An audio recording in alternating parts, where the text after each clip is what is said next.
आपल्याला कल्पना आहे की प्रधानमंत्री नरेंद्र मोदीजी यांनी किसान सन्मान योजना सुरू केली आणि आमच्या शेतकऱ्यांना 6,000 रुपये हे मोदीजींच्या वतीनं देण्यात येतात। महाराष्ट्रामध्ये महायुतीच्या सरकारने देखील नमो शेतकरी महासन्मान योजना सुरू केली आणि या योजनेत आम्ही निर्णय घेतला की केंद्र सरकारच्या 6,000 रुपयांसोबत महाराष्ट्र सरकार देखील त्याच लाभार्थ्यांना शेतकऱ्यांना 6,000 रुपये देईल, म्हणजे महाराष्ट्रातल्या शेतकऱ्यांना एकूण 12,000 रुपये त्या ठिकाणी मिळतील। आपल्याला कल्पना आहे की या संदर्भात दर 4 महिन्यांनी आपण 2,000 रुपये त्या ठिकाणी त्यांच्या खात्यामध्ये देतो, 2,000 केंद्र सरकार देते, असं 3 हप्त्यांमध्ये आपण हे पैसे देत असतो। नुकताच प्रधानमंत्री महोदयांनी हप्ता या योजनेचा त्या ठिकाणी दिला आणि त्याच अनुषंगाने आता आपण देखील आज मंत्रिमंडळ बैठकीनंतर शेतकऱ्यांच्या खात्यामध्ये आपला नमो शेतकरी महासन्मान योजनेचा जो हप्ता आहे तो जमा करण्याकरता आपण कार्यक्रम केला आणि एका क्लिकवर हे पैसे आता जमा झालेले आहेत। जवळपास 91,65,156 एवढ्या शेतकऱ्यांच्या 91,65,156 शेतकऱ्यांच्या खात्यामध्ये जवळपास 1,892 कोटी आणि 61 लाख 1,892 कोटी आणि 61 लाख रुपये हे आपण आज जमा केलेले आहेत। आणि मला विश्वास आहे की ही जी काही मदत आपण करतो त्याच्या पाठीमागचा आपला हेतू हा असतो की शेतीच्या कामामध्ये जे काही छोटे मोठे खर्च शेतकऱ्यांना येतात किंवा अनुषंगिक खर्च येतात त्याच्यामध्ये त्यांना मदत मिळाली पाहिजे। आणि निश्चितपणे आपल्याला कल्पना आहे की या महासन्मान निधीचं सर्वच शेतकरी सातत्याने स्वागत करतात, त्यामुळे आज ते पैसे आम्ही जमा केलेले आहेत। 92 लाख लाडक्या बहिणी ज्या अपात्र ठरणार आहे साहेब, या संदर्भात यापूर्वीही क्लॅरिफिकेशन आलं आहे। रोज तीच बातमी काही लोक देतात, पुन्हा त्याच चर्चा करतात।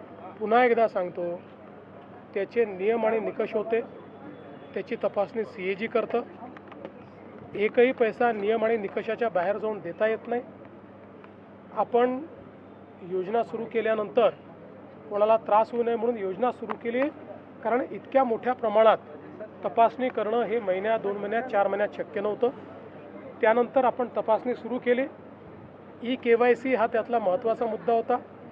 ज्या लोकांच्या लक्षात आलं की आम्ही नियमाच्या बाहेर त्या ठिकाणी लाभ घेतलेला आहे, त्यांना वारंवार संधी देऊन त्यांनी KYC केलं नाही।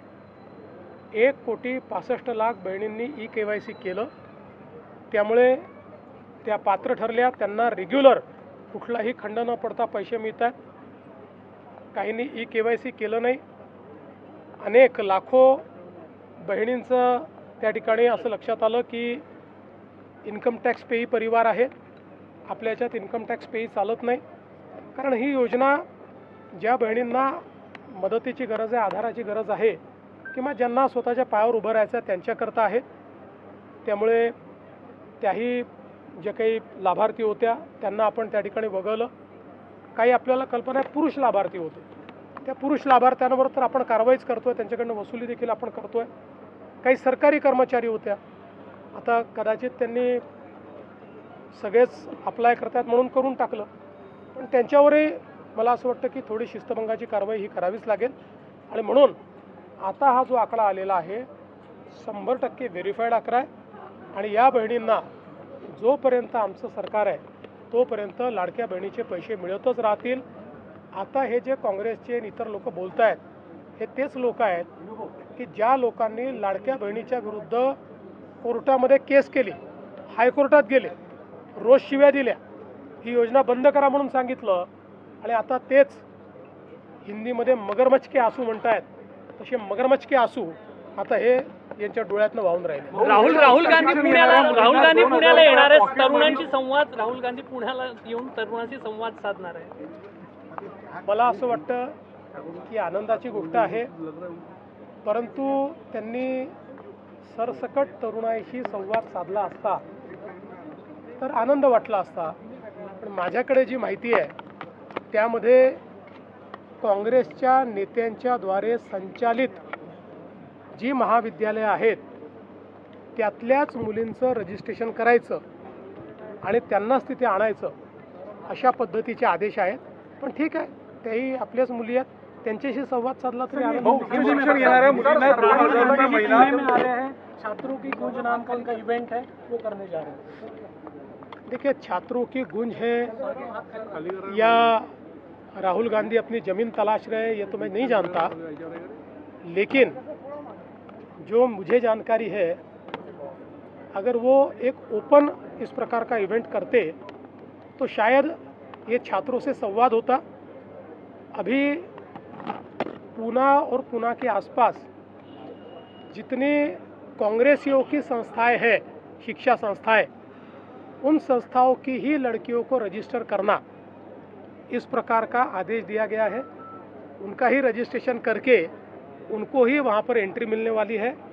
तो कुल मिलाकर एक कंट्रोल्ड एनवायरनमेंट में ये कार्यक्रम होने वाला है और जो आइडियोलॉजी को मानते हैं ऐसे ही लोग वहाँ आए, ऐसा प्रयास होने वाला है.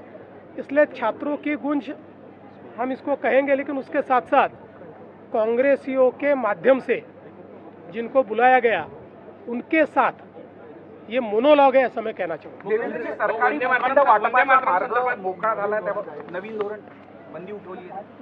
नाही, मला माहित नाही कुठली बंदी. संदर्भात काय सांगाल? काँग्रेसने ठराव केलेला आहे. काँग्रेसची गुलामगिरीची मानसिकता आणि संविधानाचा विरोध हा स्पष्ट झालेला आहे. खरं म्हणजे हा काही इंग्रजांचा भारत नाही. भारतरत्न डॉक्टर बाबासाहेब आंबेडकरांनी संविधान तयार केलं. या संविधानाने लोकसभा आणि राज्यसभा पार्लमेंट तयार केली आणि या संविधानाने सांगितलं की संविधानाचं पालन म्हणजे काय, तर लोकसभा आणि राज्यसभेने तयार केलेला कायदा हा पाळणं म्हणजे संविधान पाळणं आहे. आणि आता त्याच दोन्ही सभागृहांनी घेतलेला निर्णय काँग्रेस म्हणते आम्ही मानणार नाही. संविधानाशी हा द्रोह आहे, भारतरत्न डॉक्टर बाबासाहेब आंबेडकरांच्या विचारांची हा द्रोह आहे आणि खऱ्या अर्थानं गुलामगिरीची मानसिकता हे अजूनही इंग्रजांच्या गुलामगिरीच्या मानसिकतेमध्ये आहे. ही गुलामगिरीची मानसिकता आहे, मतांचं लांगुलचालन आहे आणि खऱ्या अर्थानं या देशाचा जो विचार आहे त्या विचारांची हा द्रोह आहे. राज्यातील शेतकरी बांधवांसाठी एक महत्त्वपूर्ण निर्णय आज घेण्यात आलेला आहे. शेतकरी बांधवांसाठी मुख्यमंत्र्यांनी एक महत्त्वपूर्ण जी बातमी आहे ती व्हिडिओच्या माध्यमातून दिलेली आहे. बरेचसे शेतकरी बांधवांचे काही प्रश्न होते, जसे की नमो शेतकरी योजना असो किंवा कर्जमाफी योजना असो आणि लाडकी बहीण योजना, या तिन्ही योजनांची जी माहिती आहे ते मुख्यमंत्री देवेंद्र फडणवीस यांनी या व्हिडिओच्या माध्यमातून दिलेली आहे. बहुतेक लाडक्या बहिणींचे सुद्धा प्रश्न होते की आमच्या खात्यावरती जुलै आणि ऑगस्ट महिन्याचा हप्ता कधीपर्यंत येणार, तर त्याला आता वाटपाला सुरुवात झाली आहे. मुख्यमंत्र्यांनी याची घोषणा आधीच करून ठेवली आहे आणि केवायसी संबंधी लाडक्या बहिणीचे सुद्धा प्रश्न होते ते सुद्धा आता सुटलेले आहेत. सोबतच आता शेतकरी बांधवांचे नमो शेतकरीचा हप्ता त्यांना कधी मिळणार हा प्रश्न सुद्धा त्यांचा होता. तर फायनली याची तरतूद सुद्धा करण्यात आली आहे. खूप दिवसापूर्वी याची तरतूद झालेली होती, परंतु शेतकरी बांधवांची कर्जमाफीची जी योजना आहे त्याची हप्ता वितरणाला सुरुवात झालेली होती. या कारणाने नमो शेतकरी योजनेचा जो हप्ता आहे तो वितरणाला थोडा उशीर झाला, परंतु आता शेतकरी बांधवांच्या खात्यावरती याची जी संपूर्ण प्रक्रिया आहे ती संपलेली आहे आणि खात्यामध्ये पैसे जमा करायला देखील आता सरकारने सुरुवात केली आहे. यामुळे शेतकरी बांधवांसाठी अत्यंत महत्त्वपूर्ण अपडेट आहे. सोबत राहिला प्रश्न कर्जमाफीचा, तर कर्जमाफीचा जो व्हिडिओ आहे तो आपण आधी सुद्धा टाकलेला होता. कर्जमाफीची जी अंतिम यादी सुद्धा जाहीर करण्यात आलेली आहे. शेतकरी बांधवांची नावं आधीच्या यादीमध्ये नव्हती, त्या सर्व शेतकरी बांधवांची नावं या यादीमध्ये समाविष्ट करण्यात आलेली आहे. त्यांना लाभ मिळाला नव्हता त्या शेतकरी बांधवांना देखील लाभ मिळत आहे, किंवा काही शेतकरी असे होते की त्यांना पैसे कमी आलेले होते तर त्यांची वाढीव रक्कम सुद्धा त्यामध्ये ॲड करण्यात आलेली आहे, जेणेकरून त्यांच्या खात्यावरती हे पैसे आता जमा होत आहेत.